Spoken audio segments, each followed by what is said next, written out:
이번에는 정말 오랜만에 독일에서 활약 중인 김민재 선수에 대한 얘기를 해볼까 합니다. 올겨울에 아시안컵에 차출됐다가 돌아온 이후부터 김민재는 팀 내의 이상한 기류에 휘말리면서 투엘 감독의 1순위에서 밀려났습니다. 아시안컵 이전까지는 분데스리가 전 경기 선발에다가 거의 모든 경기를 풀타임으로 소화하면서 혹사를 걱정하며 제발 쉬게 해달라고 했었는데, 한순간에 처지가 뒤바뀌면서 선발이 아니라 교체로라도 출전하기를 바라게 되는 상황이 됐다 보니까 김민재를 열렬히 응원하는 팬들은 물론이고 아마 선수 본인도 매우 혼란스러울 것 같은데요. 일각에서는 김민재와 함께 우승을 경험했던 나폴리가 다시 김민재를 원하고 있다는 소식이 전해지면서 나폴리 복귀설이 나오기도 했습니다.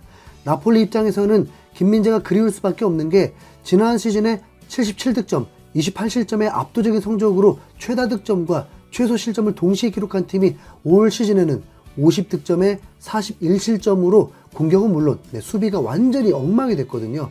게다가 인터 밀란이 어제 AC 밀란과의 밀란 더비에서 2대1로 승리하면서 조기 우승까지 확정한 반면, 나폴리는 현재 리그 8위로 챔스는 언감생심이고 컨퍼런스 리그도 못 나가게 생겼습니다. 비록 수비 핵심이었던 김민재도 팀을 떠나고 우승을 이끌었던 스팔리테 감독도 떠났지만 오시멘이나 흐비차와 같은 공격수들은 건재하고 그 외에는 전력의 누수가 없었던 나폴리인데, 리그 우승을 했던 작년과는 완전 다른 팀처럼 전혀 힘을 못 쓰는 모양새입니다. 이탈리아 대표팀에 부임한 스팔리테 감독이 다시 나폴리로 돌아올 수는 없으니까 결국 나폴리는 김민재를 다시 데려오는 것밖에는 선택할 수 있는 옵션이 없기도 하고요. 미네 전문 매체인 바이에른 스트라이커에서는 김민재가 나폴리로 복귀할 수도 있다면서 아시안컵에서 돌아온 김민재는 경기 출전 시간을 확보하는데 어려움을 겪고 있다. 그는 쾰른전에서 벤치에만 앉아 있었다. 이 한국 수비수의 출전 시간 부족은 뮌헨에서의 미래에 대한 추측으로 이어졌다. 이탈리아 매체인 일 마티노에 따르면 나폴리가 이번 여름에 김민재 영입을 시도할 것이라고 한다. 나폴리는 뮌헨과 임대 계약을 협상할 것으로 보인다라면서 나폴리가 다음 시즌에 김민재를 임대로라도 다시 데려가려고 한다고 밝힌 겁니다. 하지만 이건 이탈리아의 일방적인 주장일 뿐, 이 독일 매체 역시 그 가능성을 매우 낮게 봤죠. 많은 추측에도 불구하고 김민재는 뮌헨의 주전 자리를 되찾겠다는 각오를 다지고 있다. 시즌 전반기 동안 그의 활약은 인상적이었다. 뮌헨이 한 시즌 만에 그를 포기한다면 매우 이례적일 것이다 라면서 거부할 수 없을 정도로 대단한 제안이 아니라면 뮌헨이 김민재를 보내줄 리가 없다고 했거든요. 김민재 역시 이미 여러 차례 뮌헨에 남아서 기꺼이 주전 경쟁을 하겠다고 말했고요. 독일 스카이 스포츠의 공식력 높은 기자인 플래턴버그 기자는 김민재가 잔류할 거라면서 김민재는 뮌헨에서 오직 세 번째 센터백일 뿐이다.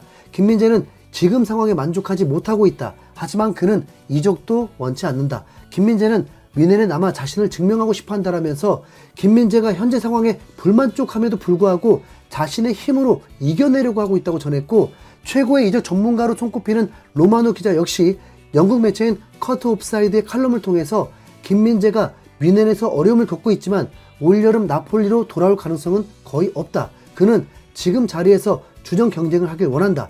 뮌헨의 새 감독이 와서 김민재에게 팀을 떠나라고 말해야만 상황이 달라질 것이다 라면서 나폴리 복귀설을 일축해버렸는데요. 분명 김민재가 데리우트와 다이어에 이어서 3순위 센터백까지 떨어진 건 탐탁치 않은 상황이지만, 그렇다고 독일의 맹주인 뮌헨에 간 지 1년 만에 또 다른 팀으로 이적한다는 건 사실 가능성이 낮죠. 게다가 토트넘에서 쫓겨나다시피 떠난 다이어에게 주전 경쟁에서 밀려서 이적을 결정하는 건 너무나도 자존심이 상하는 일입니다. 결국에는 투엘 감독이 떠나고 후임으로 오는 감독이 어떤 선택을 할지를 지켜봐야 할 텐데, 많은 해외 매체들과 전문가들의 평가로는 다이어보다 김민재 손을 들어주는 듯 합니다. 유독 편파적으로 느껴지는 독일 현지를 제외하면 김민재가 객관적으로 실력이 더 좋다는 건 부정할 수 없는 사실이기 때문이겠죠. 투엘 감독은 김민재를 센터백이 아니라 레프트백으로 기용하는 요상한 전술까지 쓰면서 이해하기 힘든 모습을 계속 보여주고 있는데, 그나마 다행으로 지난 주말에 있었던 우니온 베를린과의 리그 경기에서는 오랜만에 김민재가 선발 멤버로 출전했습니다. 뮌헨 이적을 앞두고 가장 기대를 받았던 조합은 김민재와 데리우트의 센터백 조합일 텐데, 희한하게도 투엘 감독은 김민재와 다이어를 센터백 조합으로 결정했습니다. 오랜만에 선발로 나온 경기에서 김민재는 풀타임을 소화한 게 아니라 후반 59분에 우파메카노와 교체되면서 그라운드를 떠났는데요. 김민재가 교체될 때 이미 민해는 3대 0으로 승기를 확실하게 잡은 상황이었습니다. 그동안 김민재는 패스 성공률 98%, 롱패스 성공률 100%, 볼 경합 승률 75% 등 변함없이 공수 양면에서 맹활약했고요.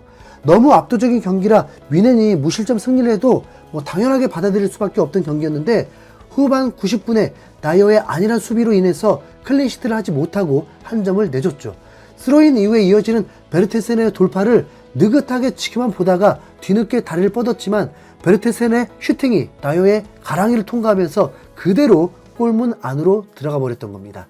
아마도 나이어가 아니라 김민재가 있었다면 슈팅까지 가지 못하고 뺏겼을 것 같은데 5대1도 충분히 대승이긴 하니까요. 독일 매체들 역시 김민재의 선발 활약에 합격점 이상을 주면서 칭찬을 해줬습니다. 독일 매체인 스포츠는 김민재 활약에 대해서 김민재는 모든 것을 자신있게 방어했고 자신감이 넘쳤다. 김민재의 좋은 활약은 그에게 자신감을 줄 것이다 라면서 우니온 베를린전의 활약을 긍정적으로 평가했고, 또 다른 매체인 독일의 스포르트도 김민재는 우니온 베를린을 상대로 경기 초반에는 문제를 보이기도 했지만 경기가 진행될수록 엄청난 발전을 보였다라면서 오랜만에 선발 출전한 김민재가 금세 적응하며 경기 내내 좋은 활약을 펼쳤다고 봤습니다. 특히 이유 없이 김민재를 혹평했던 키커마저도 이번 경기에서는 나이어보다 김민재에게 더 좋은 평점을 주는 모습이었는데요. 낮을수록 좋은 의미인 키커의 평점에서 김민재는 2.5점, 나이어는 3점을 기록하면서 마지막 실수의 빌미가 된 다이어보다 중간에 교체된 김민재가 더 잘했다고 평가했습니다. 사실 다이어가 한 실수도 김민재가 했다면 더 혹평하지 않았을까 싶긴 한데, 어쨌든 그 편파적인 키커도 부정하지 못할 만큼 김민재가 다이어보다 좋은 활약을 펼친 건 분명한 사실이라는 게 증명됐죠. 각종 평점 사이트에서도 김민재가 다이어보다 전반적으로 높은 평점을 받았는데, 푸mov에서는 김민재 7.5점, 나이어 7.1점, 소파스코어는 김민재 7.2점, 나이어 6.8점으로 김민재가 더 잘했다고 봤습니다. 그 결과 김민재는 후스코닷컴이 선정한 2주의 팀 멤버에 간만에 이름을 올리면서 여전히 죽지 않은 실력을 과시했습니다. 또 5대1의 대승을 거뒀다 보니까 민헨 선수가 5명이나 이 명단에 들었는데 나이어는 없었습니다. 수비수 김민재를 포함해서 스트라이커의 해리케인, 미드필더의 텔, 고레츠카, 뮬러가 이름을 올렸죠. 그동안 계속 다이어를 높게 평가해주면서 김민재에게는 쓴소리를 했던 독일 언론들마저도 이번 경기를 보고는 생각을 바꿀 정도로 김민재는 빠르게 바뀐 상황에 적응했는데요. 자신의 실력에 대한 확신이 있었기에 당당하게 잔류를 선언하고 주전 경쟁을 선언했고 바로 다음 경기에서 그걸 증명해 버렸습니다. 이러면 레알 마드리드와의 챔스 4강전에서 김민재가 출전할 가능성이 보이는 듯한데요. 김민재 커리어의 최초거든요. 하지만 김치국 마시지 맙시다. 지금 감독이 투엘인 걸 잊으면 안 되니까요. 이제 우리가 응원할 건 당연히 김민재가 챔스 트로피 드는 것입니다. 아닌가? 이강인은 어쩌죠? 일단 이번 주 토요일 저녁 10시 반에 펼쳐지는 프랑크푸르트전에서 김민재가 선발로 나올지부터 한번 확인해 보도록 하겠습니다. 민재야, 여유 있는 모습 매우 보기 좋다. 이상 흰수염고리였습니다. 감사합니다.